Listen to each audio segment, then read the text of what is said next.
down to a different time.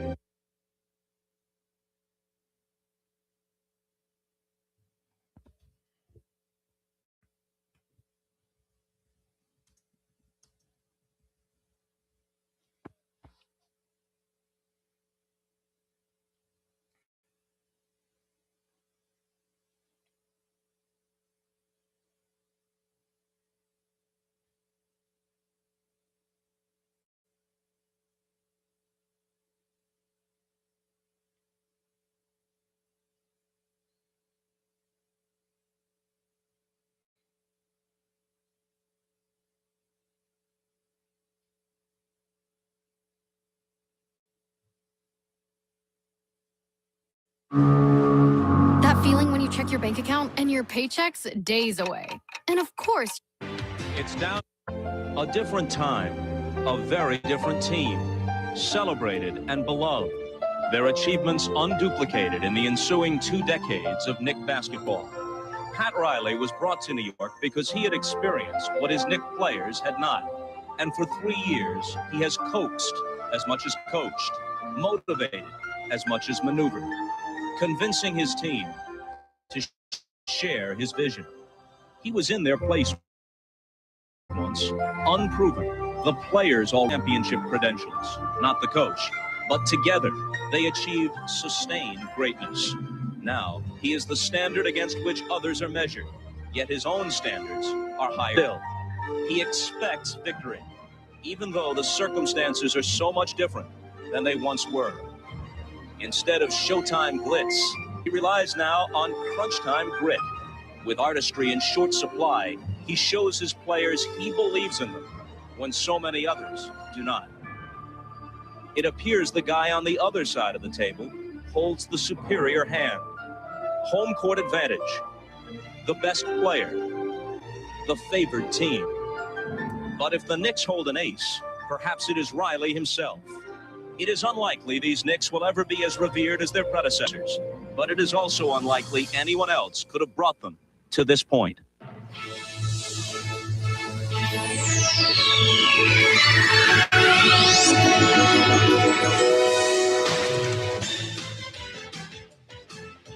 This is the NBA on NBC.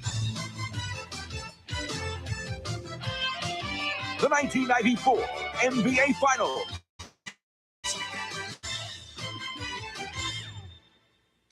Tonight, Game 5 between the Houston Rockets and the New York Knicks. It's down to a best 2 out of 3 now, and before midnight tonight, somebody will move to the verge of a championship. Bob Costas back at Madison Square Garden, resuming our coverage. You know, you have to admire the heart and determination displayed by these teams as they played to a standoff through 4 games. But you all. All right, it is Monday. It is 7 o'clock, and that means here on Facebook Live. It is actually 7:15. I apologize for that. That was, for once, not technical problems, or I guess technical problems, but not of the sort that we usually have technical problems. We're having some issues with our Comcast cable equipment, and we were on the phone trying to work on that a little, and that may have pushed things back a little. We got, we had a problem with our second box not working, and now the second box started working, and we got a new second box, and that started working, and now the problem is that the first box is not working. So we're trying to sort all of that out. So that was why I was a little bit late getting on the air tonight, and I do apologize for that. So here we are. We are here on this Monday, June the 1st, 2026. We are into a whole new month of the year. We are rifling towards my wedding, which is less than 2 weeks from now. Believe it or not, I will be getting married in 2 weeks in 12 days on Saturday, June the 13th. So just one more show, actually. Next week we'll be on the air again, and it'll be just mere single-digit days away from my impending wedding. And then by the time we're on the air again in 2 weeks, I will be a married man if all goes according to plan. So, and normally we probably wouldn't even be doing weekly shows at this time. I certainly was not originally planning on doing a show the week of my my wedding, but or 2 days after my wedding, but present circumstances have sort of rendered this entirely necessary, even if I did get on the air late tonight. And once again, I do apologize for that. Obviously, the main story, possibly the only story, we'll see how much time allows us, is the upcoming NBA Finals, which will begin some 49 hours and 12 or so minutes from now, down in San Antonio, Texas, which is another story that will be worth getting into, that it is in fact the San Antonio Spurs and not the Oklahoma City Thunder. And they will face off against the New York Knickerbockers, the winners of 11 straight playoff games. They have swept 2 straight playoff series in, let's be honest, about as dominant a fashion as you're ever going to see a team win playoff games, is what the Knicks have done. These playoff series is what they've done these last 2 series. I think I mentioned this when we were on the air last week, but now that the Eastern Conference is complete, it probably bears repeating to sort of put into context just how dominant the Knicks playoff run has been the last 2 rounds. Is that, I mean, all the stats will show you that it's like the most dominant 11-game playoff, run in NBA history. So that should already be enough notice for you that it's a dominant run. But the other thing that can kind of point you in that direction is that both of these teams that, did my stream go out here?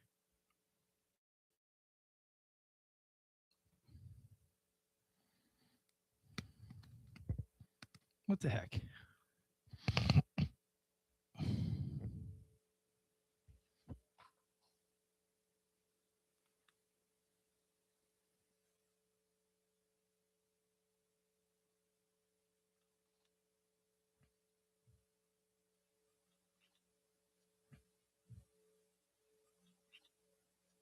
All right, I guess I'm still on the air. I just can't see myself on the air. So we'll. All right, I guess I'm still on the air. I just can't see myself on the air. Well, there we go.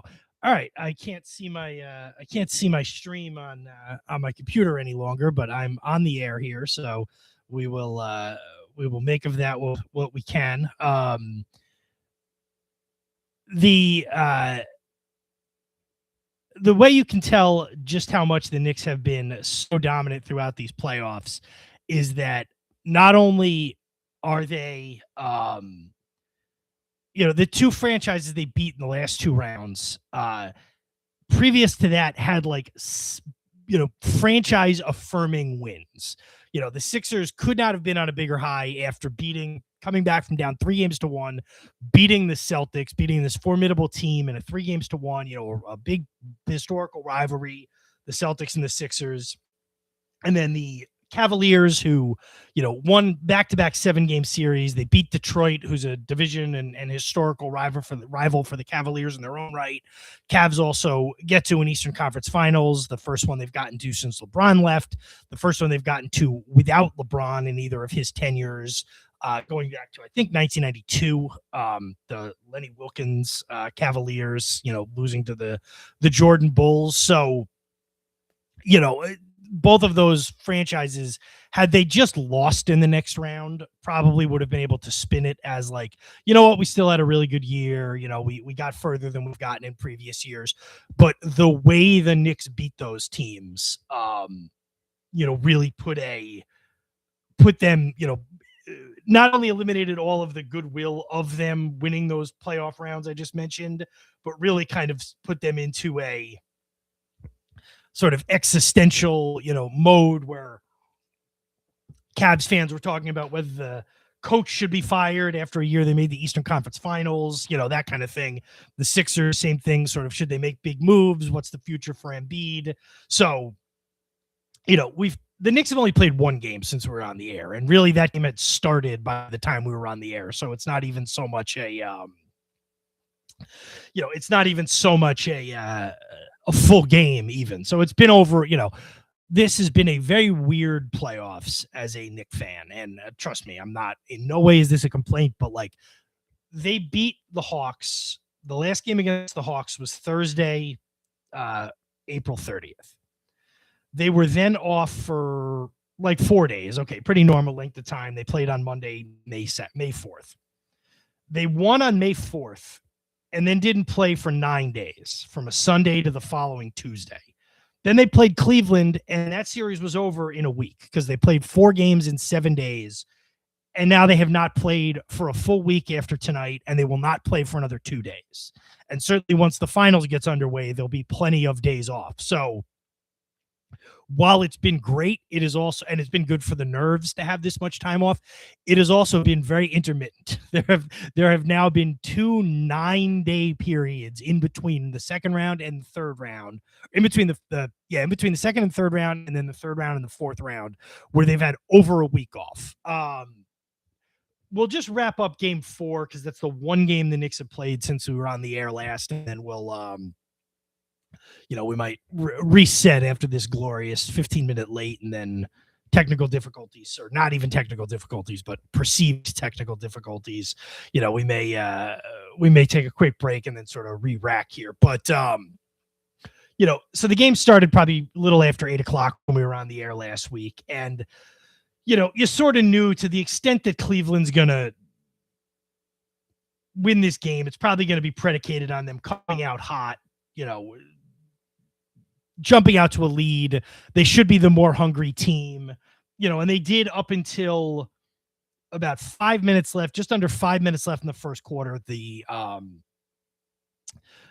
Cavaliers were up 23-17.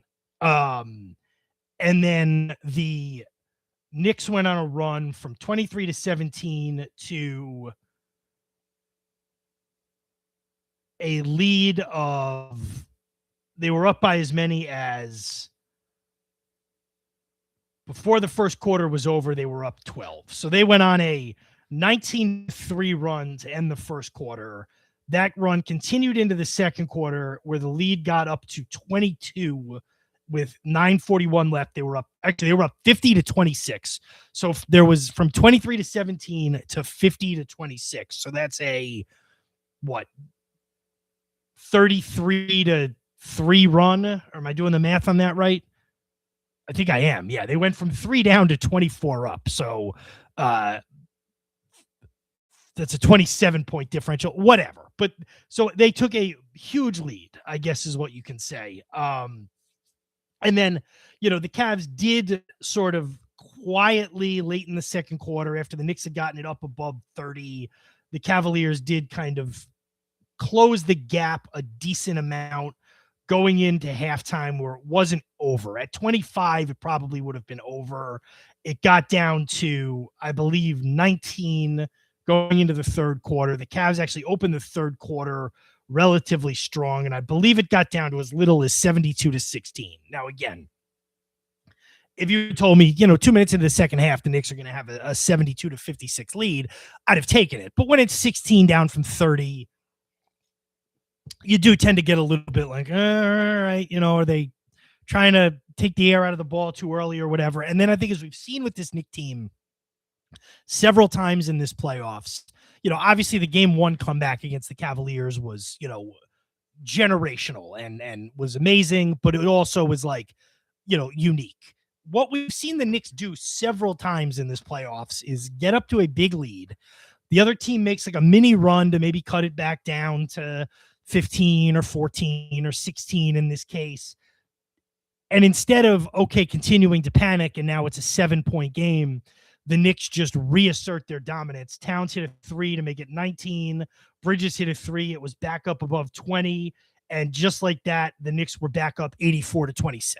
So it went from 16 to 28, pretty much immediately on a 12-0 run. And from there, it was over. The final ended up being 130-93. The Cavs waved the white flag about halfway through the fourth quarter.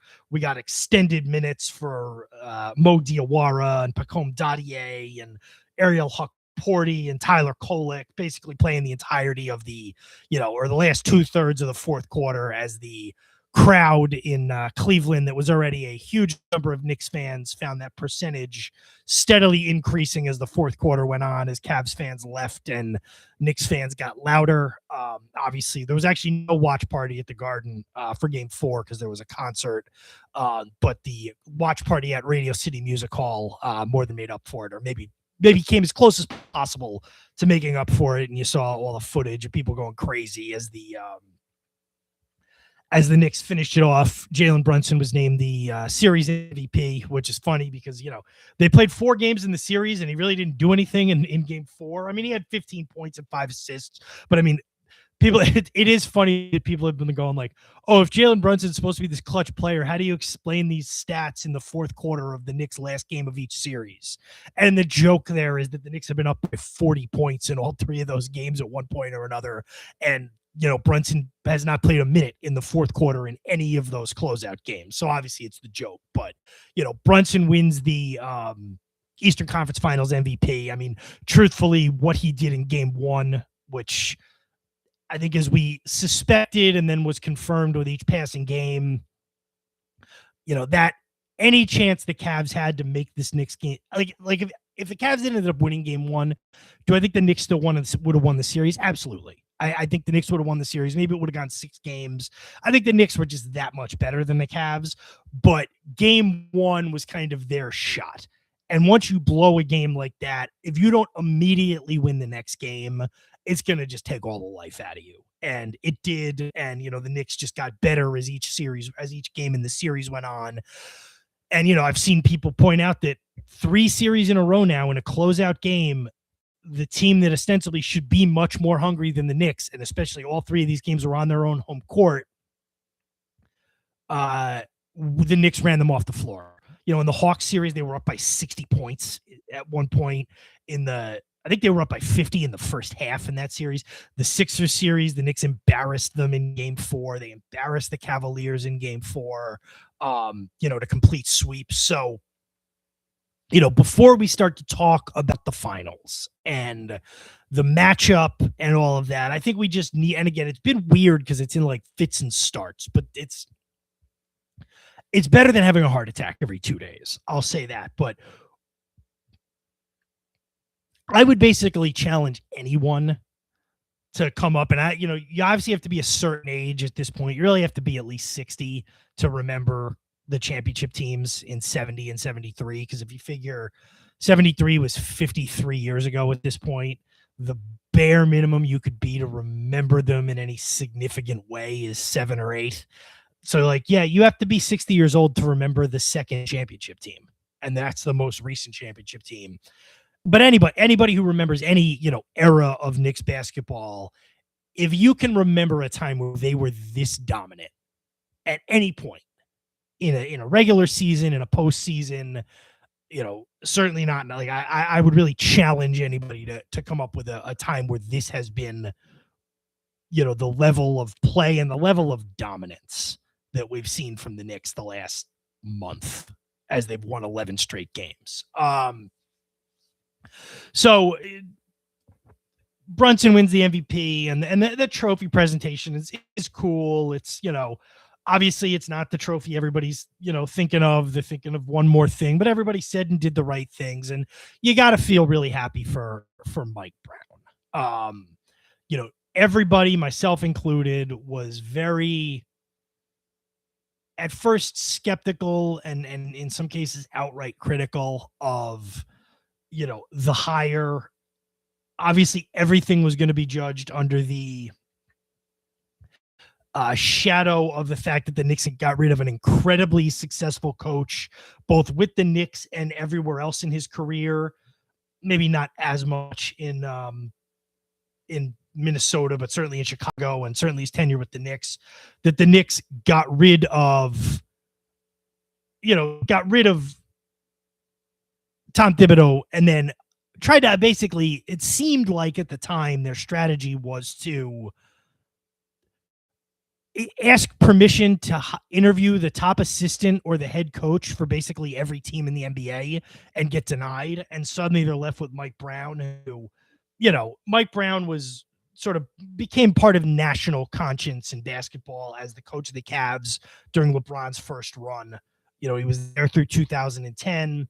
He leaves, spends a year with the Lakers. We probably covered that in our Hollywood ending interview for the Hello Old Sports podcast. Then he's back with the Cavaliers, but it's like the last year before LeBron comes back. And while there's some promise there, they're not the team they were. And then he spends a long time as the assistant with Golden State. And, he's one of their top assistants. I think he takes over after Luke Walton leaves. He takes over as the top assistant after Luke Walton left to take the Laker job. And he's there, up until a few years ago. Couple of years with Sacramento, wins coach of the year, gets them into the playoffs, but Sacramento is, still a franchise in disarray. And, they fire him. And suddenly he's the Knicks coach, when most people's frame of reference of him is the guy who was the Cavs coach 15 years ago. And, you can go, okay, made the playoffs in Sacramento, and that's a big accomplishment. But, we're letting up a coach that's gotten them, has won however many playoff series with the Knicks. Thibodeau had won, had just gotten them to the Eastern Conference Finals and that huge win over Boston. And, now we're hiring a guy who's on his fourth or fifth bite at the apple. But I think what you have to acknowledge is he has – the big thing about, my brother said, I said you wouldn't know until now if Brown is a success, and he is. I think that is certainly the case now. I think what you also have to say is that he is not just along for the ride. Do you think that at this point in the season, Tom Thibodeau would have guys 1 through 10 on this roster playing at the level they're playing at? I don't see it. Having them finish off these sweeps where they just seemed like the much fresher, much hungrier team out there. I don't know that we would have seen that, if they'd played 82 games of the regular season under Tom Thibodeau. And then, not to say Brown has changed everything around, because Brown, early in the first round of the playoffs, after they lost a couple of games to the Hawks, there was calls about moving Bridges to the bench. He stuck with Bridges, and Bridges has been tremendous for them the last few rounds during this win streak.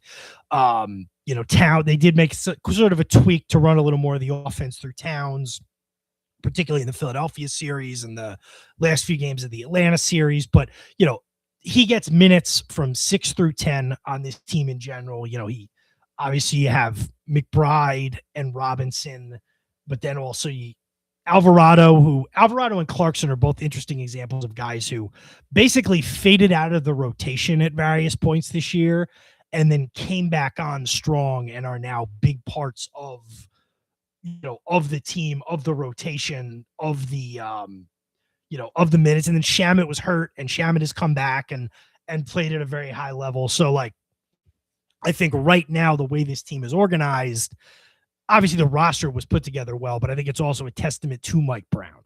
And, there was a thing with Thibodeau, and it's easy to just reduce it to, guys played too many minutes, but there was also combinations. There would be a lot of times in playoff, and I remember last year, forget about even game one, there were a lot of times in the playoff series against Indiana last year where they were just consistently starting quarters horribly. They would go into the start of the second quarter up by 6 points, and suddenly they'd be down by 8 because whatever combination was on the floor either had no offense or was an absolute defensive nightmare or couldn't guard the guys that were out there, were a horrible matchup for who was out there on the floor for Indiana at that given time, so that there was some of that. And I think the fact that Brown, seems flexible in that regard. He had a couple of those games against Atlanta when they played he got, tried to get some minutes out of the roster or out of the lineup with no Towns or Brunson. And, after it really didn't work, he didn't dig his heels in. He's kind of tinkered with that a little bit, but he's also tried it, and I think he knows why it didn't work, or if he's ever going to be in a position where he has to do it again, who else would need to be out there in that situation or who you can use it against. So, I think you have to be tremendously happy for Mike Brown. You have to, Yeah, and to do it in Cleveland where he, I don't know the circumstance of him leaving in 2010. I think it was probably a good point for him to go. Also, at the same time when LeBron was leaving, that team was not going to be any good for the foreseeable future. I don't know if he had wanted to hang around, if that would have been good. But he was dumped by one of the lowliest franchises in the NBA a couple of years ago in Sacramento. Bounced around a year with the Lakers, a year back with Cleveland, barely over a year with Sacramento. Probably at that point, the top line was going to be, he coached he was the top assistant on all those Golden State, most of those Golden State championship teams. But instead, he gets to write this next chapter. And it's not over yet, but at the bare minimum, he took a whole other team to the NBA Finals, 18 years after he did it with 18 years after he did it with the Cavaliers the first time in LeBron's first reign there. So, you obviously felt great for him as they're going through, the players and different guys. And it's, obviously Brunson, and there's been a lot of videos going around of all the media people being critical of the Knicks when they signed Jalen Brunson and, basically saying how much of a joke it was that they play in the same city as the Nets, and the Nets just got Kevin Durant and Kyrie Irving and James Harden. Man, maybe Harden came a little later. I don't remember, but meanwhile, here's the Knicks and they're trying to sign Jalen Brunson and make it seem like that's a superstar maneuver.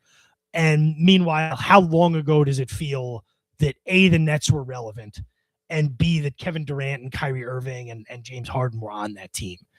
And I think that team got to the second round of the playoffs and lost to the Bucks the year the Bucks won the title, if I'm not mistaken. And meanwhile, here are the Knicks, second round of the playoffs a couple years in a row, Eastern Conference Finals last year, and now they're in the NBA Finals. It's a tremendous validation to every aspect of this franchise up to this point. As a fan, we'll get to the finals in a minute. I'm just kind of, going through all this at first. As a fan, it's, a moment that I don't think you should you don't want to casually dismiss as there's still one more mountain to climb. Let the players do that. Let the ownership do that. And certainly, if they were to, it's not as long as we did this, who cares about the finals? That's not what I'm saying. But this is not a franchise that is constantly in the finals and just can't get over the hump. This is a franchise that has been to the finals twice in 53 years. Let's not, I think I did this the other day, but how many teams in the Eastern Conference have been to the finals more recently than the Knicks? And it's a lot of them. Let's not so casually just go all right, next, that winning the first round or even the second round isn't necessarily something, but winning the Eastern Conference championship, winning the Eastern Conference is not an insignificant achievement, regardless of what happens in the finals. So that's all I'll say on that. Let's take a break. We'll come back. We'll talk about the Western Conference, the last couple of games of the Western Conference Finals, and then we will set the stage for the NBA Finals, which gets going on Wednesday night. If you'd like to call in, it's 845-416-8704. In the meantime, let's play some classic NBA on NBC Knicks stuff as we go here and get ourselves in the right frame of mind. I probably played this last week.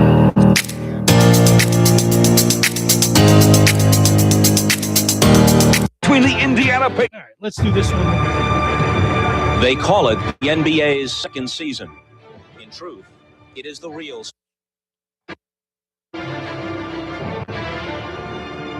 And tonight, only one team can earn the remaining invitation to the NBA Finals. The Knicks were supposed to get there, and they started out that way, taking the first two at home. But when Indiana responded in kind at Market Square, the series began to take shape, tied at 2. Still, it lacked artistry. It lacked theater. Game 5 changed that. Game 5 and Reggie Miller.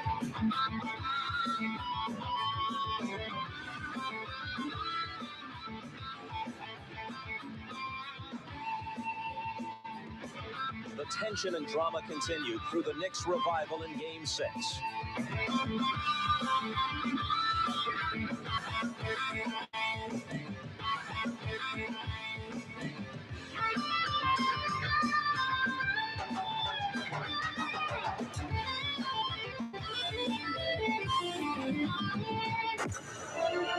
And now, here they are, the Pacers in their 98th game, 48 minutes from an unexpected achievement.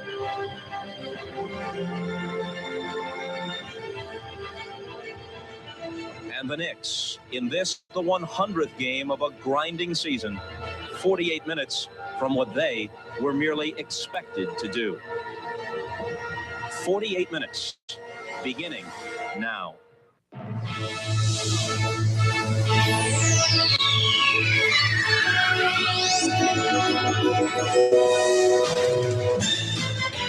This is the NBA on NBC.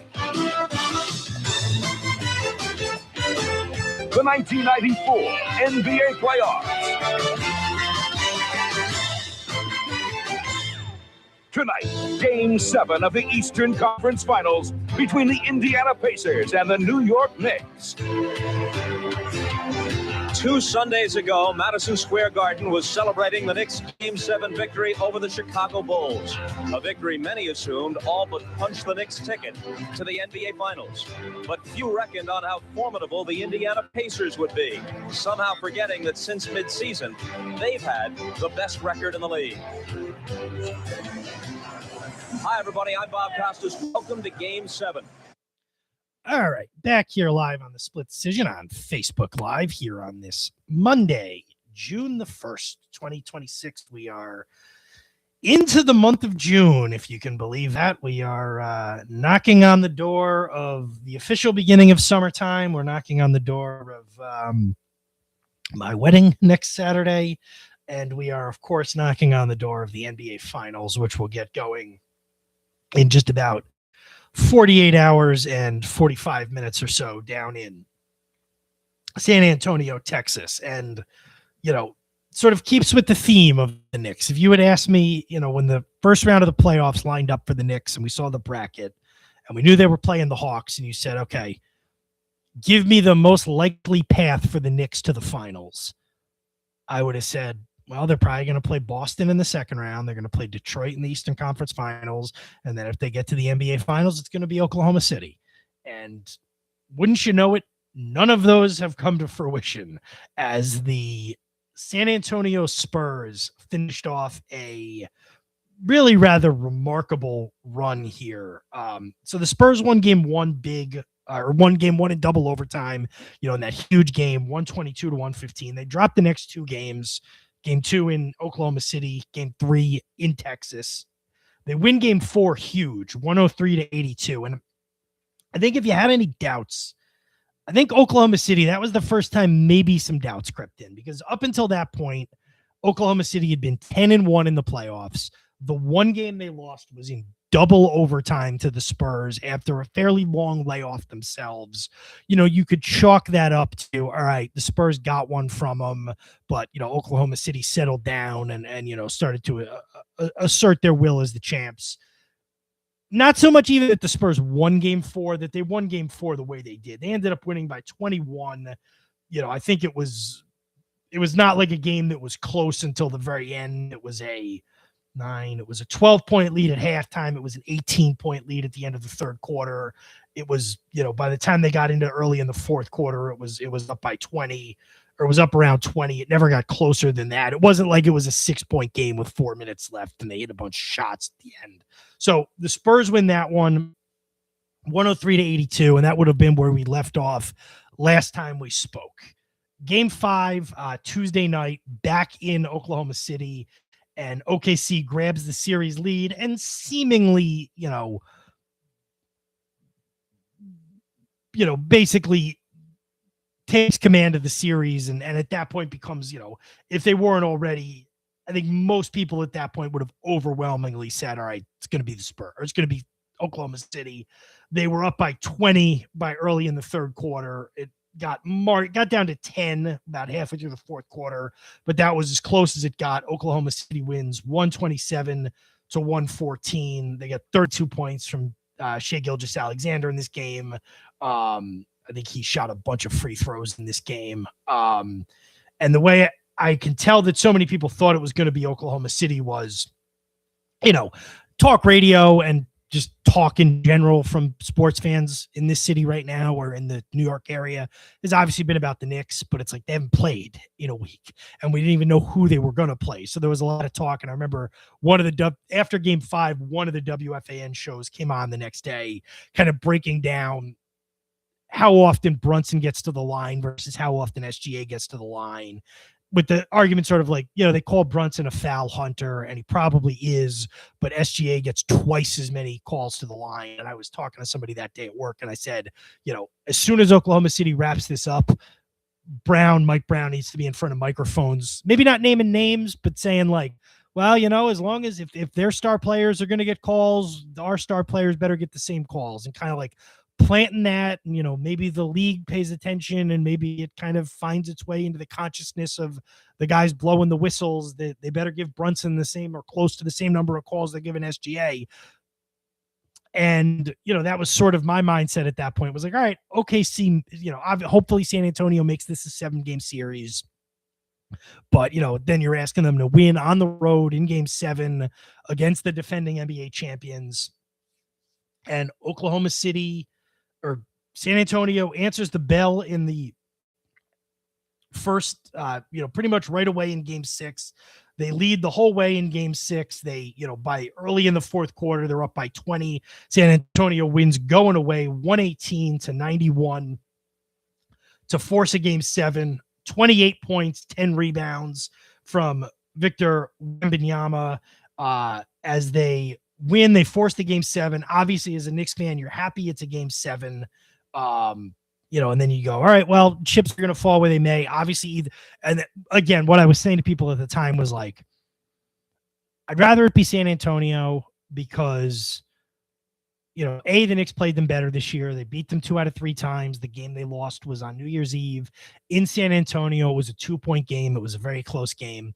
The Knicks went in the toilet after that, but they played really well in that game. They destroyed San Antonio at the Garden in, I think, early March on a Sunday afternoon.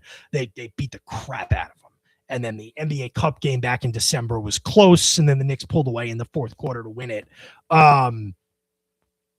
Meanwhile, they've lost twice to Oklahoma City. And I think the bigger thing to me at the time was I'd rather play the team that I know a lot of people like maybe know this, but haven't fully like contextualize it. The Spurs have not made the playoffs in 7 seasons. This is their first 6. The Spurs missed the playoffs the 6 seasons before this. And I don't think that included any berths in the play-in round and lost. Like, I think the Spurs were a bottom 5 team in the West each of the last 6 years. And now they're in the finals. So obviously they're a much better team.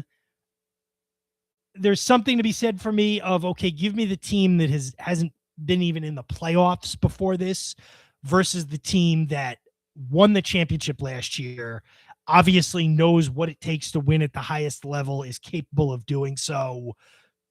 That's not the same thing as saying, oh, the Knicks are going to dominate the Spurs and the Knicks are going to walk through the Spurs. And we'll get through all that in a minute. But that was sort of my mindset going into this series was,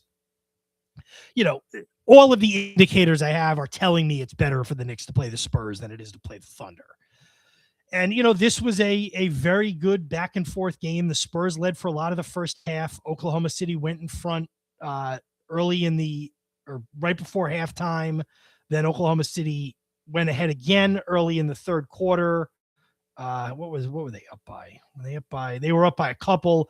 And then the Spurs kind of put it in high gear and got it up to 9. It was as close as I think like 5 points late-ish in the fourth quarter. It was a 5 or 6 point game. It got to 6 actually with 109 left, but the Spurs managed to maintain the lead pretty much the whole way. They went into the fourth quarter up by 3. They end up winning by 8 to shock the Oklahoma City Thunder. who were ahead 2-1 in this series. They were ahead 3-2 in the series.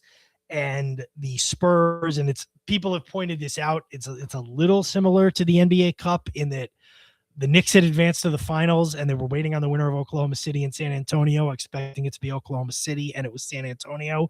San Antonio this year, just so we're clear about this, San Antonio played Oklahoma City 12 times this year, 5 in the regular season and 7 in the playoffs.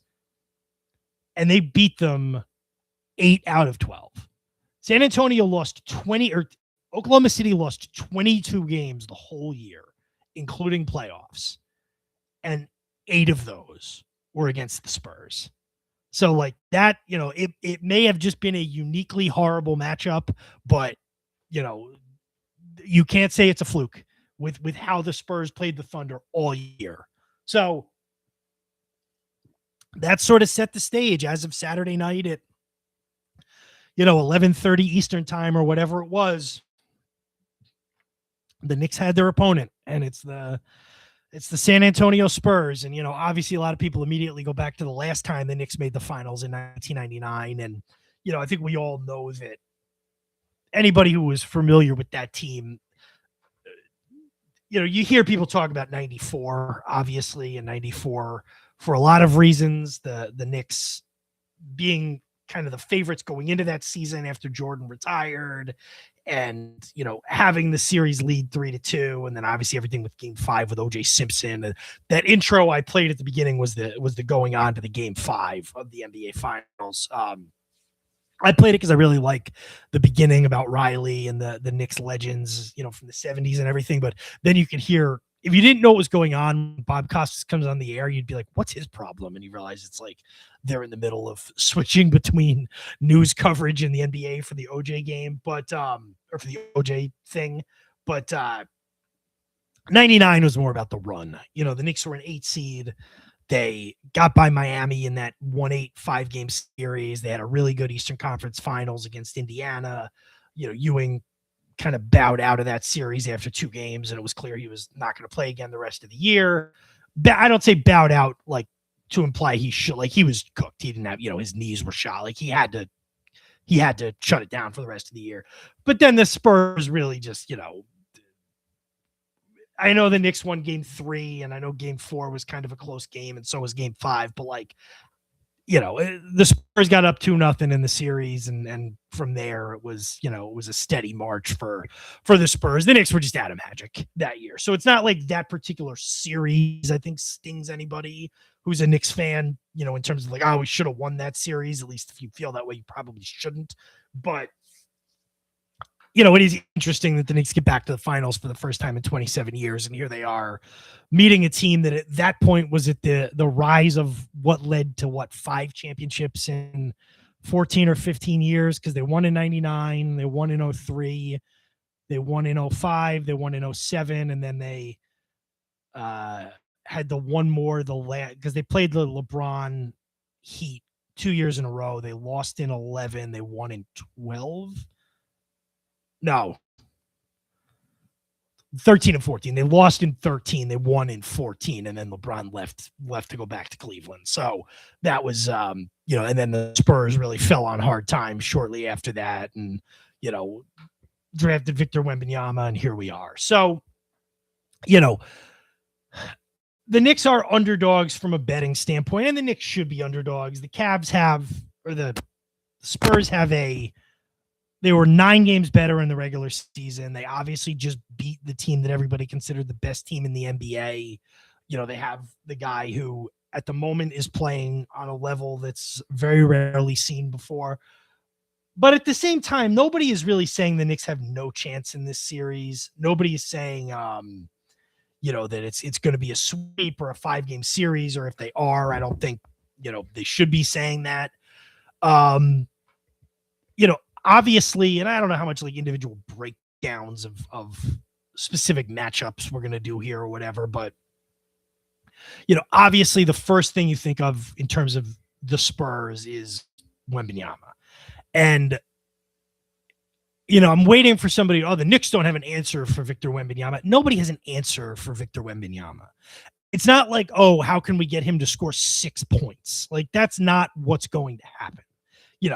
It's the same when they talk about like when a team's playing Patrick Mahomes in the NFL, and it's like, well, what are you going to do about Mahomes? It's like, you're going to hope he only throws for 280 yards and 2 touchdowns instead of 410 yards and 5 touchdowns. Like, that's what you're going to hope for. It's not that he's going to go 1 of 11 for 16 yards and they're going to run the ball up the middle with the fullback the rest of the game like they're Army. Like, same thing with Wembanyama. Like, he's going to make his shots. He's going to have stretches where he takes over the game. There's going to be a few games where he has some really crazy stat lines. That's not the question. The question is, what can they do on him? Right away, I'm looking at the ESPN article by Zach Kram for KRAM earlier today. First thing he talks about here is he says the Wembanyama matchup. The first question for the Knicks in this series is, how do they defend Wembanyama? The 22-year-old has been the best overall player in the postseason. He's played 15 full games, and the Spurs have won his minutes in 14 of them. The Knicks have 2 options, and they used a blend of both in the regular season. They can call on a center, typically Towns, but also Robinson if he's in the game. We'll talk about Robinson in a minute, to combat Wembanyama with more size, or they can turn to the shorter, stouter OG Anunoby instead. Towns held up fairly well against Wembanyama in one-on-one matchups this season. Towns' foul proneness could be a massive problem if the Knicks ask him to guard Wembanyama for most of the finals. New York needs Towns to stay on the court, et cetera, et cetera. I think we all get that. And that was a problem for the Knicks, especially early on in the Sixers series, that Towns kept picking up fouls. And that is going to be a problem if they have him primarily guarding Victor Wembanyama. Now, a little bit of a different scenario because Wembanyama is not Embiid in terms of their offensive game. I feel like while Wembanyama is a really, really good player, and certainly the Towns fouling a bunch is a problem, the way Embiid played lends itself a lot more to Towns picking up 2 quick fouls than Wembanyama. Could be famous last words.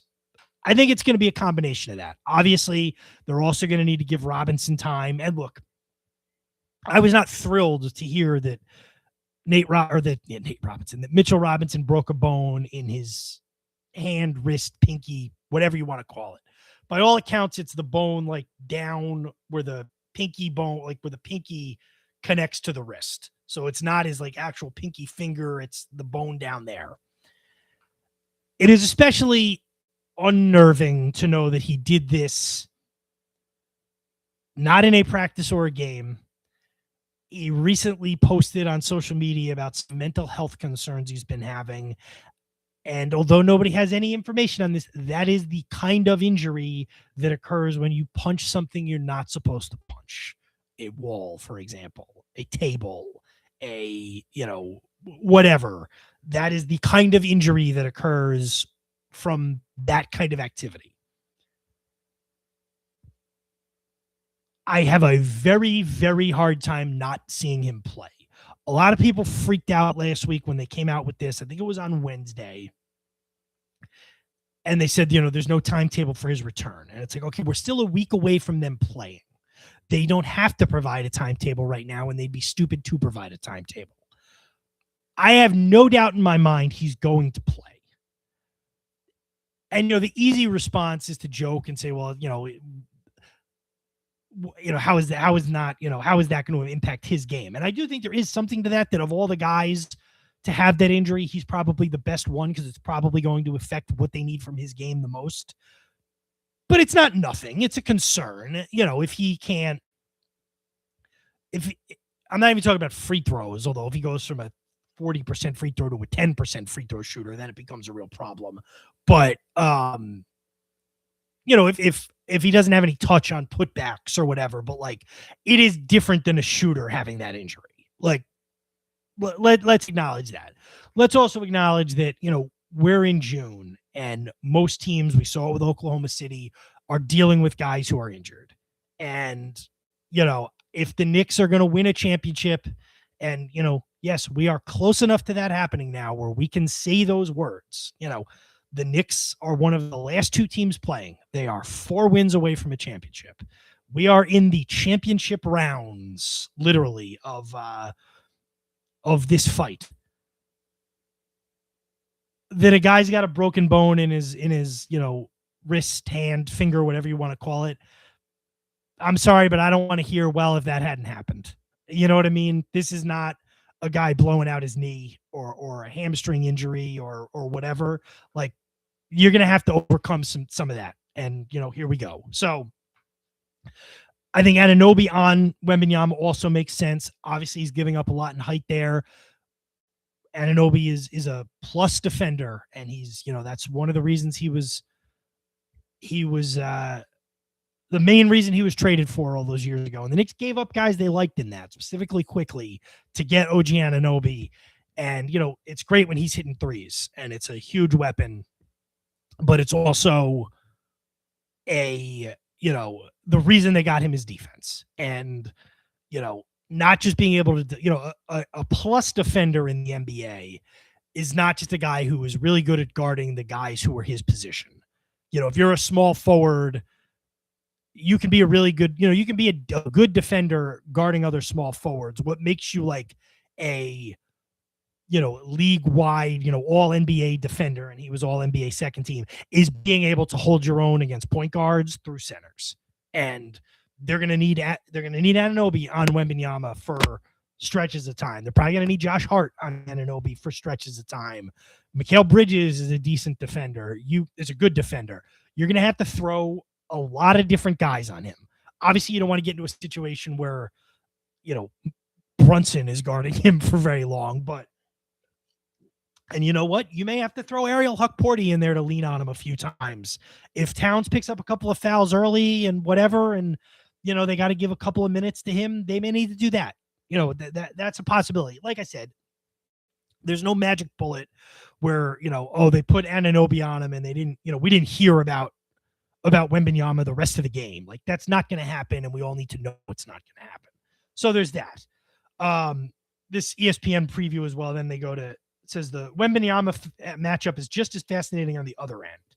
Here's the Spurs' first option is clear. They want Wembanyama to play free safety while ostensibly matching up with Hart, much as he did against the likes of Caruso and Cason Wallace in the conference finals. I'm going to take a quick break here, and then we will keep on with this. So let me just get some music, or let me get some NBA on NBC Knicks stuff going here, and then we will come right back. Let me see if I can find one that's got enough length to it. All right, this is Knicks Pacers game 6. We'll go with this for a few minutes.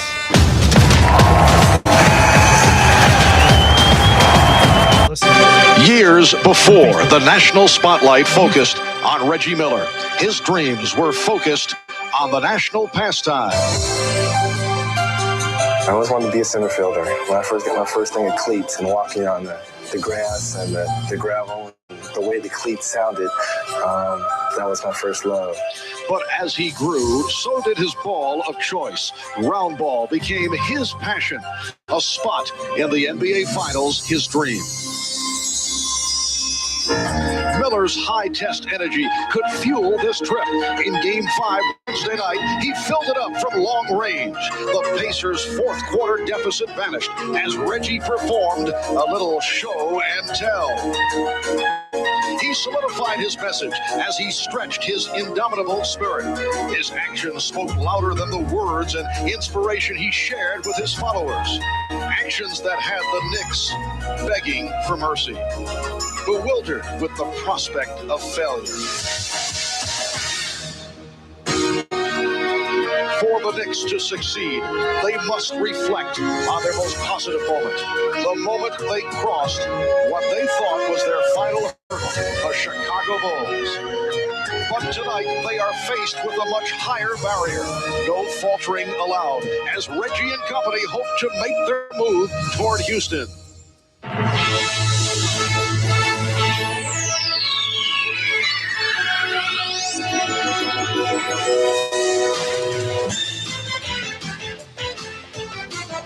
This is the NBA on NBC. The 1994 NBA playoffs.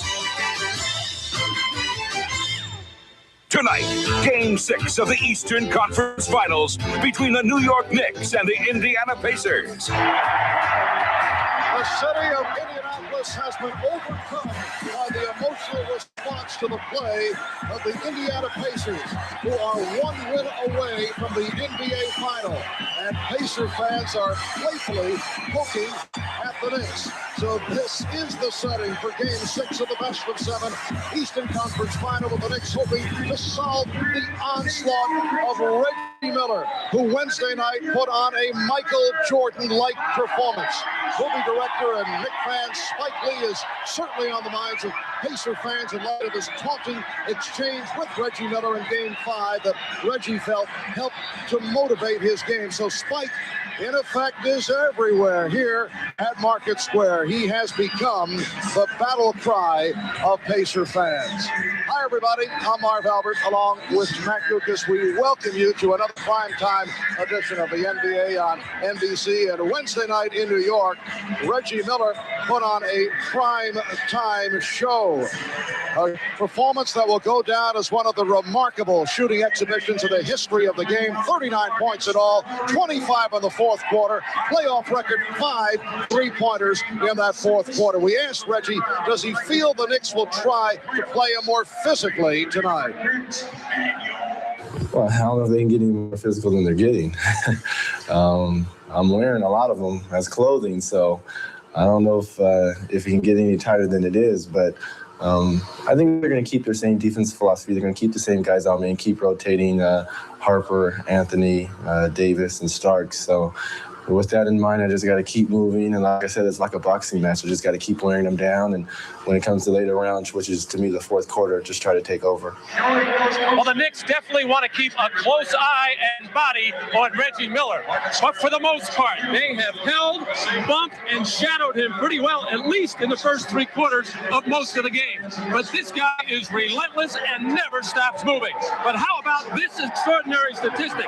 In the last 2 fourth quarters, Reggie has 38 of his team's 56 points. Now, Mark, I'd say that's getting the hot hand at just the right time. Matt, what do you feel the Pacer mindset is coming off Reggie Miller's incredible game? Well, Reggie feels that they need a more balanced attack, but I'll tell you what, this team's got a couple things going for it right now. They are playing outstanding defense, and they are oozing with confidence. And for the New York Knicks, it has come down to tonight following that shocking collapse on Wednesday at the Garden, a game that produced some stunning negative numbers. The Knicks bench non-existent offensively.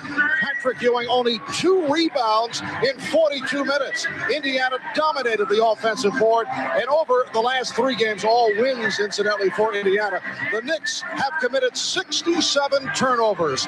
Not a pretty picture for Knicks coach Pat Riley. So what are his thoughts going into tonight?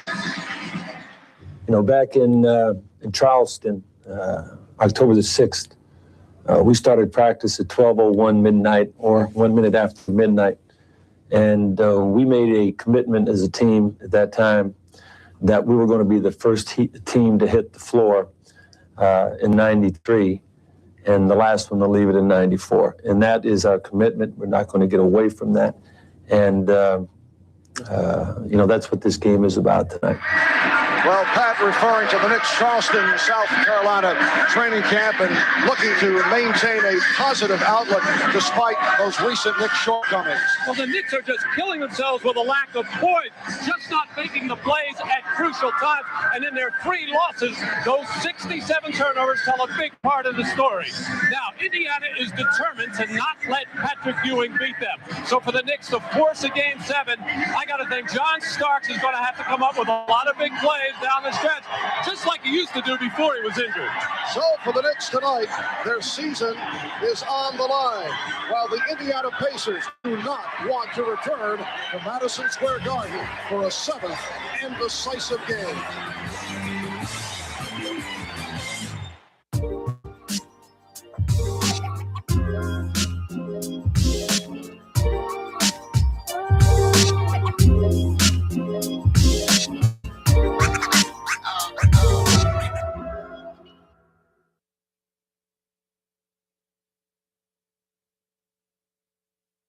Has a player injury ever bucked you off a bet? Unlike other sports books, Fanatics Fair Play protects your big payout from first half injuries all NBA season long. That should get you back on the horse.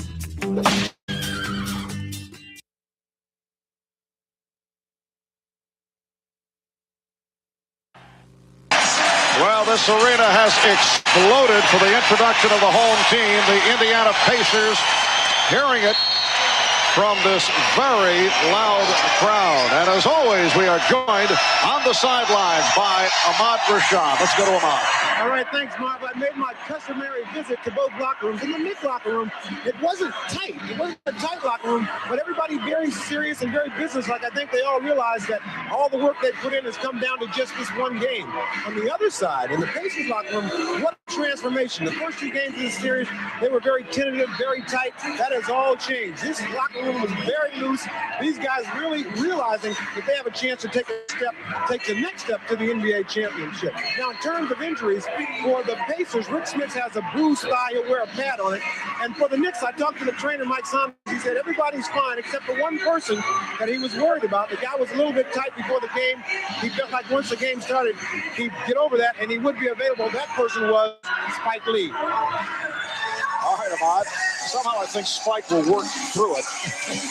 The officials, Daryl Garrison, N.T. Ruff, Jess Kersey. The Houston Rockets awaiting the winner. Game 1 of the NBA final at the Summit in Houston next Wednesday. The Knicks hoping to bring this series back to New York for a 7th game on Sunday, and they do control the opening tip. Garrett Popper, played by Haywood Workman. John Starks, met by Reggie Miller. Patrick Ewing facing the double team, got it out to Charles Smith. And the Knicks take the 2-0 lead. Well, right away, the Knicks looking much sharper against the double team as Patrick got rid of it quickly. And good decision by Charles Smith as the defender jumped in the pass lane and he got the shooter's roll. Charles Smith had a strong game on Wednesday through 3 quarters, then got in foul trouble. Workman. McKee, clock at 5. Here's Spitz. Okay, sorry about the length of that break. We are still in cable company technician hell that we have to deal with. And apparently I'm going to have an impromptu half a day at work tomorrow, which is, not the best with how much time I have to take off right now, but I will survive.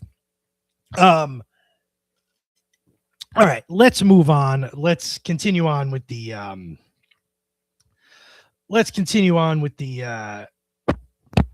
NBA, with the NBA finals here. Sorry, I got to get my bearings back again. We're getting all kinds of texts about this. It's just the wrong time to be having cable box issues when you're dealing with, 12 days out from a wedding. And now we're dealing with cable box stuff as well. But,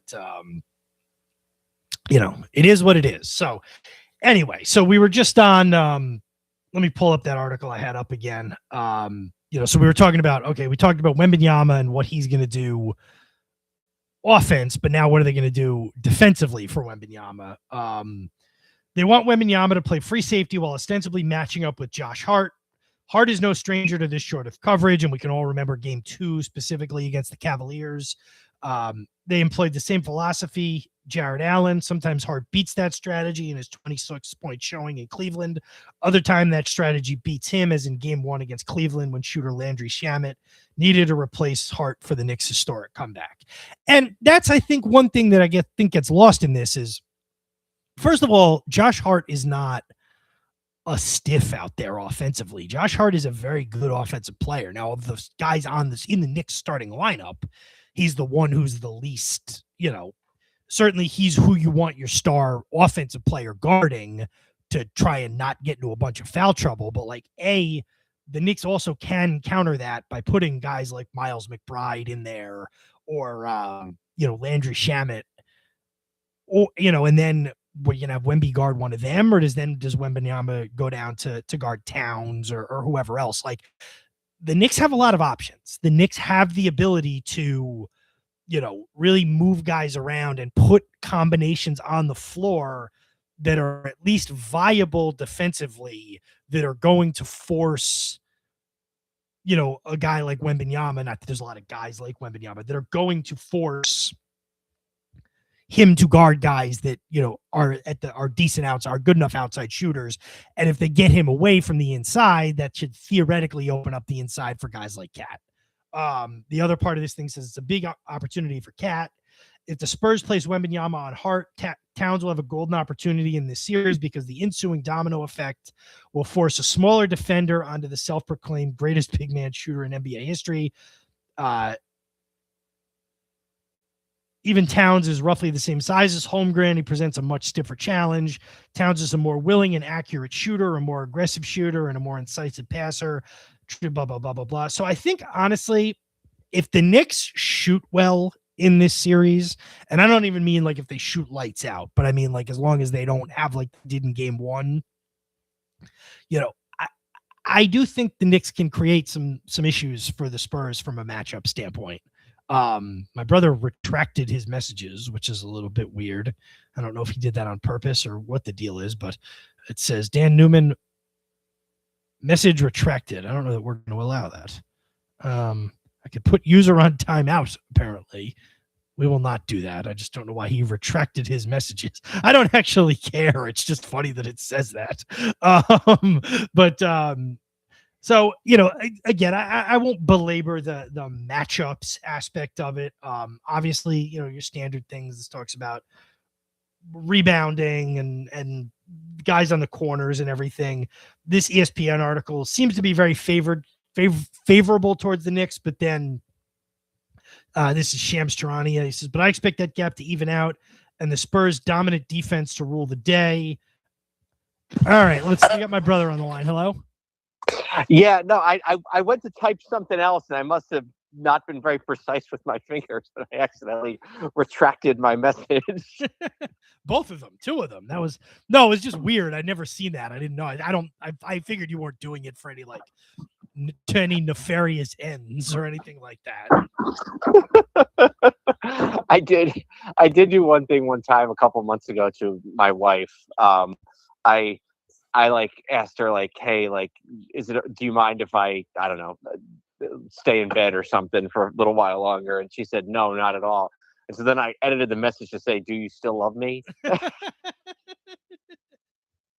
Yes, but okay, that's to nefarious ends. I will stipulate to that. What I was doing actually though was when you were reading that article, I was just about to write it when you talk about somebody who was it? Wembanyama said he was the self-proclaimed best outside. I think Towns was. Oh, okay. I was just about to write. I don't think very highly of self-professed champions, but who did he beat for that? Beat the banker. The self-professed $1 million champion. So what's up? Obviously besides all of that. No, I just, hey, it's exciting. I mean, you gotta be in this place right now where it's you have to feel confident, but you have to also realize that if they don't win, it's still a very successful season. Yeah, and it sucks because when you say that, people make it sound like you're already conceding the series or whatever. Yeah. And to me, it's no, now is the more honest time to be saying it. If you wait until they theoretically lose, then it sounds like then the argument is more okay, now you're coping with something. Mm-hmm. I don't think every team that gets to a championship round and loses automatically has a successful season. I think, most teams, if they get that far, it's a successful season. Do I think the 2007 Patriots season was a successful season? No. If the Dodgers get to the World Series and lose this year, it's probably not a successful season because of, the precedent they've established, although that'd be 3 straight World Series. Whatever. There are different levels to this, but a team that has never made the finals in 27 years and changed their coach and, didn't exactly run roughshod through the league the whole year. If they were to lose a 6 or 7 game NBA finals, it'll be disappointing, but it also doesn't make the season a failure unless you're,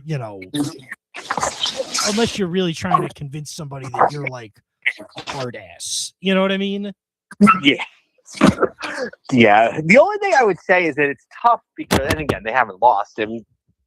You got to be optimistic, but there are a lot of teams in modern NBA, modern is in the last 6 or 7 years, that get to the finals once and then never lose and then never sniff it again. Indiana, Dallas, Phoenix. So you won't be able to say just because they make it this one time that like, well, it's the beginning of something that's going to last, because you just don't know these days. No, I agree with that. And that's why, they are playing their best basketball going into June. I mean, I guess it's tough to say because they haven't played in so long, but like, you could not ask for them to be playing any better than they are at this point in the season. Yeah, I think that's exactly right. And they're playing the kind of basketball that over enough games that you can't argue it's not replicable. They're playing a team that, is a very, very good team, but is also, they're new to this as well. They've got less playoff experience than the Knicks do. They're coming off a 7-game series, a 6-game series before that, where the Knicks have played 8 games in the last, 4 or 5 weeks. And then, it's a team that is for scoring is heavily reliant on one player at times. So, it's you weren't going to play Portland in the NBA Finals. We knew all along that, if they get to the NBA Finals, it was going to be one of these two teams. And I thought it would be Oklahoma City, but like, are you wrestling something at the moment? Am I what? Are you like fighting with something at the moment? There's all kinds of carrying on. I'm doing things around the house. I was closing the garage, and then I was opening the back door, and I was just, putting the batteries for the lawnmower back on the charger, and now I'm bringing Thumper. It sounds like it. Now I'm bringing Thumper's bone back inside. So, and I think that's it. I think that's all I have to do. All right. So, yes, I was upstairs talking to Thomas about who are his favorite teams, because that's how he likes to. That's the last thing he likes to do before he goes to sleep now. His name is favorite teams. Yes. So, who was on the list tonight? His favorite basketball team was the Knicks, but his favorite baseball team was the Red Sox. Okay. It shifts nightly. I figured it shifted nightly. And then his favorite football team was the Bok Boks. The Bok Boks? Yeah, Bok Bok. So is that like a chicken? I don't know. I think he was sick of me at that point. To be honest. All right. Do you have anything else? Today, when I took the day off of work today because I just had extra vacation days I need to use, and when I picked him up at daycare, he goes, "No, Daddy, today a work day. You not stay." I was like, "Thanks for guilting me there, Thomas." Hey, it sounds like I may be taking the day off tomorrow to be here for the damn cable guys. So you don't need cable this week. Yeah, I mean, they're going to come in the middle of the day one way or another. We may as well fix the problem earlier than later. You know what I mean? Yeah. Well, he was there. First, the guy was like, "Well, we can come Friday between 12 and 2," or he said between 8 and 10 Friday, or between 12 and 2 tomorrow. And I'm like, I mean, I could probably go to work till like 11, but then that's not even half a day. So I don't even know what the hell I'm gonna do. It's like to drive there and back. Is that worth it, or should I just take the whole damn day off? You know what I mean? Take it easy. Watch old Nick clips. Yeah, well, that might work. Got to rest up for our podcast for tomorrow. So that's right. Big interview. Yes, first All-Star game. Yes, check it out whenever it posts. And our latest episode on the Ray Hanley Giants just posted last night. Yeah, I'm going to make a post about it tomorrow. I didn't want to step on my my activities tonight, such as it is. Speaking of the Giants, before I go, quite the day today. They signed 3 receivers. Yeah, I mean, I guess you could look at it as like did you hear me? Yeah, I was saying, I guess you could look at it as like one of them is going to be hurt by the end of the first week of practice, right? So like, so at least one of them's, I would say at least one of them's not making it till August 1st, but the camps start later now. So like one of them is going to be out and we'll never see, we'll never get to the point of putting on shoulder pads.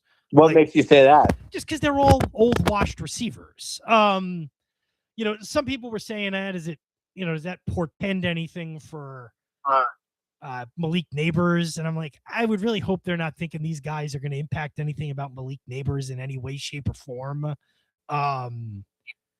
I don't know. I guess if you like all three of them equally and you're going to need at least one of them, sign all three of them, I guess. Well, the Beckham thing is just crazy because Allison and I were talking and I was like, we were talking today and she goes, I said, I feel like Beckham missed a season recently. She goes, oh, you mean right after he got hurt with the Rams? I'm like, no, there was another season recently where he didn't play. And then I looked it up. He didn't play last season. Yeah. Do I have any great hope for Odell Beckham at this point? No. I mean, I think the fact that John Harbaugh had him in Baltimore at least indicates that this isn't some nostalgia thing about, when he was a Giant or whatever, like, and Juju Smith-Schuster is not as old as those guys, but he's equally cooked. Like, I would be amazed if we get to week 5 and more than one of those guys is like on the active roster. Yeah, but it's veteran presences that's a good thing for the young receivers, Neighbors especially. It's also a good thing, I think, for Dart to have guys who've played and won championships and been all-star, Pro Bowlers, all-pros. I think it's a good thing. And it also shows that veteran guys want to play for this coach. Yeah. One thing I heard that they're doing in mini camp that I like apparently is when they're doing, and I mean, it's non-contact anyway, but when they're doing stuff, if Dart starts to get out of the pocket, they're blowing the play dead because they want him to keep his ass. They want him to learn how to like throw the ball in the pocket and not constantly look to get out of there. So I think that's a good thing for now. But hopefully, there's plenty of time to talk about it in several weeks from a position of great wealth. But wealth of sports championships. But there's certainly more to be excited about than there's been in years past. Who just got hurt though? Was it a returner got hurt? Olszewski got hurt. Yeah. That's too bad. They've had like 3 guys tear ACLs in like mini camp, but that's not good. No. Well, it's it's an exciting time. It's exciting for the Knicks, and you just got to enjoy the ride. It'll be obviously if they get swept, that'll be tough, but you just got to enjoy the ride and see what happens. It's crazy just to think about how it's the Spurs again. Yeah, and by the time we're on the air next week, they'll have only played 2 games, so like it's not like by the time we're on the show next, like the series will be over. Like, yeah, because it's Wednesday, Friday, Monday. It'll be on when you're on next. Game 3 is a week from tonight. It'll be starting like right now. Yeah, because it's Wednesday, Thursday, Monday, Wednesday, Saturday. Mm-hmm. And then what? I guess Tuesday, Friday. Yeah, Game 7 would be on a Friday. Yeah, and so there's the only games that have one day between them are games 1 and 2 and games 3 and 4. The games not travel. Yeah. Well, cool. All right. Well, good show. I'll enjoy listening to the lesson. I'll talk to you soon. Talk to you later. Bye now. All right, that was my brother in the middle of various yard work tasks. Thank you for the call. So we'll move on here in a minute, just to say, look. Try to enjoy this as a Knicks fan. I don't want in any way to give off. Like, I don't think they have a chance in this series. I think they have a very good chance in this series. A lot of these predictions seem to be heading the way of like, yeah, this series is a toss-up and San Antonio should probably be the favorite. The Knicks also were going to win. And I'm like, those all seem to, those all seem to be in conflict, but like, let's not make it seem like nobody's given the Knicks a chance in this series. I think a lot of people are giving the Knicks a chance in this series. And I think the Knicks have a lot going for them in this series. Obviously we know, we know San Antonio is a damn good team. They had a better regular season than the Knicks. They, just beat a better team in the second round than the Knicks had to face beat the best team in the NBA in the Western Conference Finals, including a Game 7 at home. It's not going to be easy. Nobody should be taking it for granted, but also nobody should be taking the Knicks too lightly. This isn't the Broncos winning the AFC in the 80s and then getting their butts kicked in the Super Bowl. The Knicks deserve to be here. And, it'd be hard to argue anybody. Like, I just have CBS Sports up here, and then we'll move on.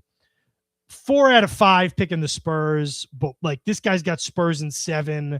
This guy's got Spurs in 6. This guy's got Spurs in 7. This guy's got Knicks in 6. And the last guy's got. So of the 4 people who picked the Spurs, 3 of them picked them in 7. And when you're making a prediction and you're saying it's going to go 7 games, you're also really like saying it could go either way. So, the last thing I'll say, and it'll be interesting because this is the first series the Knicks have played in the playoffs without home court advantage. And in some ways, it's a little better as a fan I'm talking about, because you kind of go into it with the attitude of win one of these. Whereas when you have home court advantage, you're like, they have to win both of these. They have to keep home court. So there is a little bit of something to say of like, if they come out Wednesday and they're not real sharp or whatever, there's always Friday and they can still go back to the Garden at 1-1. And I do think that's the goal. I think the goal, would I like to be arrogant? And, by the way, it would make my life a whole lot easier if it was a sweep. Would I like to be, they should be up to it. Like, if we're being realistic, you want to be going back to Madison Square Garden, which is going to be a lunatic asylum either way. It's going to be nuts either way, whether if they're down 2-0, if it's 1-1, or if they're up 2-0, they're going to be going crazy in the Garden. If they can get back to that at 1-1, you got to feel good as a Knicks fan. And that's one thing I'll say about the Garden with the Knicks is, and look, we all know how crazy expensive it is. And finals games are not, I've talked about this before, and it's like, I think people should be able to afford to get to an NFL game, within reason. It'd be nice if you could theoretically even get a Super Bowl ticket, even for a lot of money, but not like, life mortgaging money. And it'd be nice that, it's nice that people, if you can get to at least have the chance to go to like a playoff game or whatever in the NBA and at Madison Square. Once you get to the finals, it's kind of like, all right, it may just not be for regular people. You know what I mean? You may need to be able to blow $3,000 to get into the NBA finals at the Garden. Okay, that sucks, but like, all right. The one thing I will say, even at the finals, I'm assuming, obviously we haven't seen the Knicks in the finals since 1999, but like based on what we've seen in recent years in the playoffs and this year in the playoffs, in that building, even when it's all people who spent several $1,000s at least to get in there, so it's obviously a much more affluent crowd. Even when that's the case, it's loud. It's filled with intelligent fans. And I don't mean intelligent like they know not to behave. I mean, like they know the game. They know the knowledgeable, I guess is the better word. Knowledgeable Knicks fans, knowledgeable, basketball fans. They're loud. They're passionate. They're not just there to hang out and be seen. Looks like we're getting another call here. Hello. Hey, Andrew. Hey, Andy. How you doing? Okay. Yeah. So I've been going out on Monday nights, so I You're breaking up a little bit. You going out like you're going out for like driving, or you're going out like to the disco? No, yeah. The next and last time I'm going to be dancing is on June 13th. So imagine how this is all working out for you. I'm thinking about. I was thinking tonight. Do you plan a honeymoon like after the wedding, like right after the wedding? No, we're gonna go next summer. That is nothing. We just always. It's too much to try and like plan and pay for. Like we're going on vacation in July, but we're just going to Myrtle Beach for a week. That's like we'll take our honeymoon next summer. So when I told Cheryl that, I looked at the schedule of the playoffs, and she said, I told her that Game 5 is on the wedding night. And she goes, "You think Andrew knows that?" I go, "Andrew knew it 2 months ago." You know, like that you knew it. Yeah. And it's just like fate for you. It's like the Knicks haven't gone to the finals in 30 years, and the year I get married, they're going to the finals. It's kind of ironic. Yeah. In a way. And funny, you know? It is. I mean, look, obviously, obviously would I prefer that not have lined up. They also haven't played a finals game on a Saturday night in like 40 years, but the World Cup is screwing it up. Look, would I prefer if this was not something that I had to navigate? Yeah, exactly. And can I credibly tell people don't even check your phone to look at the score? No, I can't credibly do that. But also, I thought they were gonna be TVs at every chair. Yeah, those jokes are not going over real well, believe it or not. So okay, it's just a joke. Yeah, no, yeah. I know. It's unfortunate. I mean, obviously, I could joke and say, hey, maybe they'll sweep and it won't be a problem. But I trust enough. I trust people. You know what the reality is. I trust people to be, cognizant of the fact that they're at a wedding, and but also I'm a realist that I know that there's going to be, people who are interested in the outcome of that game and are certainly checking the score and all of that. You know what I mean? That's how I'll say that. Yeah, well, that's the good thing about having a phone. Somebody can just look and see what the score is. Anyway, it's going to be a wonderful night, and we're all excited for you. So don't worry about it. Real quick, while I have you, just because my brother and we did a podcast the other week on the Ray Handley Giants. I watched pretty much every game on YouTube from those 2 seasons. Like, I think of the 32 games, maybe 28 of them were on YouTube. So it was kind of fun, but in a perverse way, to go back and watch the week-to-week unfolding of the Ray Handley era Giants. Yeah, and to think, that the Giants could have picked a lot of the staff on that team. Mm-hmm. Coach, George Young picked Ray Handley. Yeah, that was kind of what we taught, and I know you got to go, but that was really after Super Bowl 25. George Young really didn't do anything right ever again. He really kneecapped that franchise in the 90s. Right, and do you know that he literally disappeared? Yeah. I mean, after he well, that's the last game I watched, the week 17 in 92 against the Eagles. They're getting their butts kicked. He knows he's going to get fired the next day. The whistle blows and he runs up the tunnel. And I wrote "never to be seen again," and he really was never seen again. I asked you a question. Did the Giants sign Darnell Mooney? They didn't sign him today. I don't think so. The 3 guys they signed today. Let me check. You told me who they signed today. They signed Beckham, Juju Smith-Schuster, and some other guy. So they did sign him, but they signed him like a few months ago. They did. Yeah. He was on the Falcons, wasn't he? I think. At one point, yeah. I don't know if that's where he was last year, but he was definitely on the Falcons for a lot of his career. Yeah, he was a Bear, and then the last 2 years he was a Falcon. Right. So let's talk about the Knicks real quick. I don't know if you were in the middle of a thing, so go ahead. I'm sorry.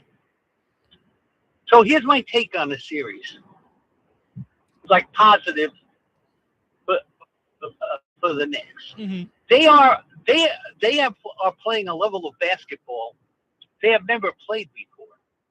Yes. Now I understand their opponents were supposedly a lot weaker, but they were the 3 seed, and their play and the way that they're winning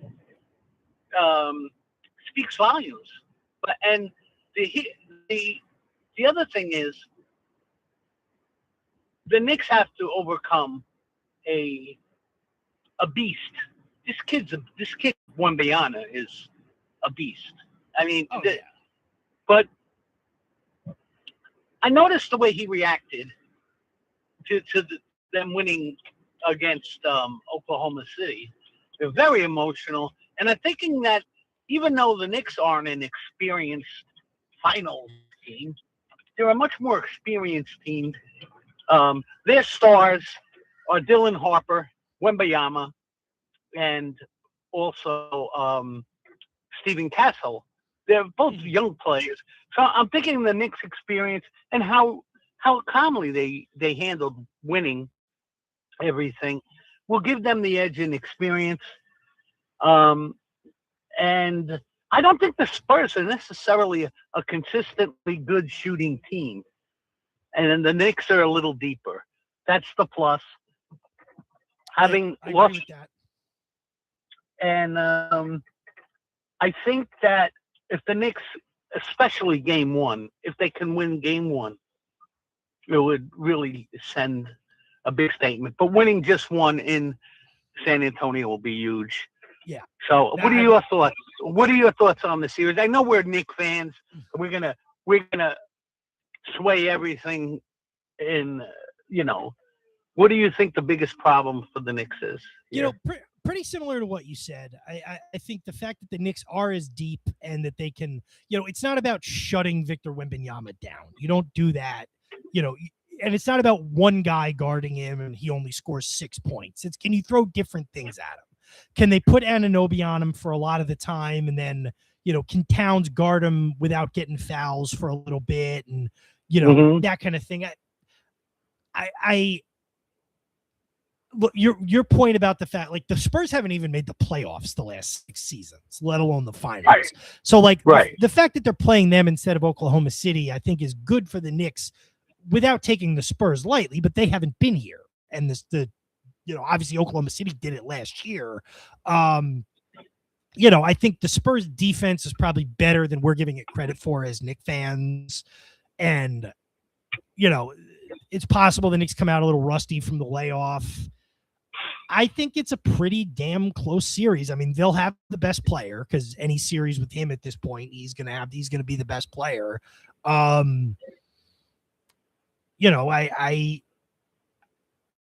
feel as confident as I am physically capable of feeling, but I also know they have to play, they need to play nearly as well as they've played the last 2 rounds to win this series. Like, they can't beat this team 4 times with a so-so effort.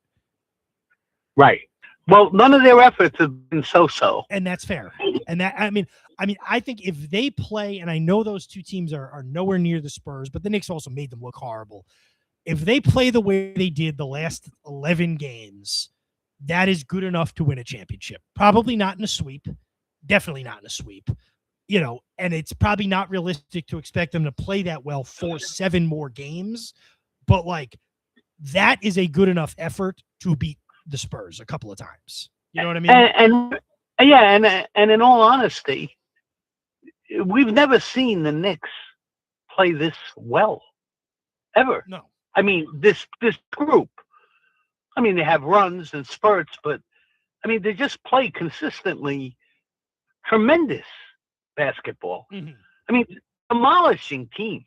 They're just demolishing them, and it's just incredible. And I really think the big reason is both Bridges playing consistently well, and Towns is like a different player. Brunson and Anunoby are gonna play great. Yeah. So I don't know. I'm sure you're so excited. I am. About this. Casino must be like dying. Yeah, I've had to tell him to pace himself a couple of times. I feel like he's going to give himself a coronary just sitting there thinking about these games all day. So I've had to tell him to, we were talking on like Friday, and I was like, still like 5 days till game 1, Mike. Chill a little. Yeah. But he's, So let's go Knicks, and then I got to wait for football season when this is over because it's going to be a tough summer at Citi Field. Well, but that's okay. We'll have plenty of time to talk about the Mets in a few weeks, and I will look Yeah. forward to getting your thoughts on the Mets. Yeah, and I look forward to a week from Saturday. Yep. Yeah. See you soon. Okay, buddy. Take it easy. Bye-bye. All right. So that was my brother, and then Andy. All my former co-hosts are calling in. Let's just touch a little bit on the Yankees from yesterday, and then we'll wrap things up. Because what happened with and we'll then maybe talk about the Stanley Cup Finals too, because that gets underway tomorrow. What happened with the Yankees yesterday is a very, very weird game, which is the Yankees were out in Kansas City and then Sacramento. They had a good road trip. That's not really what I'm even talking about. They played a game yesterday against the A's where they did not get a hit or a run in 8 of the 9 innings. They were no hit 8 out of the 9 innings they played. In the 3rd inning, they had 13 runs on 11 hits, none of which were home runs, and won the game 13-8. So the 3rd inning, they went Volpe singled and stole second. Schumann walked. Wells walked, loaded the bases. Goldschmidt reached on an infield single, so the bases were still loaded. Rice doubled, scored 2 runs. Judge singled, scored a run. Still no outs in this inning. Bellinger singles, loads the bases again. A's change pitchers. It's 4-3 Yankees. Caballero walks, so they walk in a run. Grisham singles, 2 runs. It's 7-3, still nobody out. Volpe singles, Caballero scores. Schumann doubles, Grisham and Volpe score. It's 10-3, still nobody out. Wells walks, Goldschmidt strikes out looking. Rice triples, 12-3. Judge strikes out. Bellinger singles, it's 13-3. Caballero singles, puts men at the corners, and finally Grisham, the 18th batter of the inning. Had Grisham gotten on, whoever batted before Grisham or batted after Grisham, I believe Volpe, would have come up for the 3rd time in the inning. And then they didn't get a hit the rest of the game. and they won 13-8 because the A's actually scored some runs late. So Yankees day off today, flying back home to take on the Guardians and then the Red Sox at home this weekend. Tuesday, Wednesday, Thursday, Friday, Saturday. Tuesday, Wednesday, Thursday for Cleveland. Friday, Saturday, Sunday for the Red Sox. Then they are in Cleveland and in Toronto after that as we get into June. They're presently sitting, I believe, a game and a half back at Tampa Bay. A game and a half back, but 3 in the loss. The Rays are 36-30. The Yankees are 36-23. So the Yankees have played 3 more games than the Rays. I believe the Rays are playing today. They are losing 8-5 in the bottom of the 7th inning. So the Yankees could get that down to just a game by the end of tonight. Garrett Cole is back. He's been looking good. We wait for Max Fried to come back, and the Yankees could have a real strong 3-headed monster of Fried, Schlittler, and Garrett Cole with. Not bad at 4 and 5 either with Rodon and probably Weathers because he's been better than Warren. Warren will probably be the odd man out there. We'll have plenty of time to talk about baseball. Hopefully in another couple of weeks. Well, definitely in another couple of weeks, but hopefully after ending the NBA season on a positive note. In the hockey, we're getting ready for Game 1 of the Stanley Cup Finals tomorrow, which is the Golden Knights against the Hurricanes in North Carolina. I think they play in Raleigh. They don't play in Charlotte. Yeah, they play in Raleigh. Hurricanes won in 5 over Montreal, so they are 12-1 in the playoffs.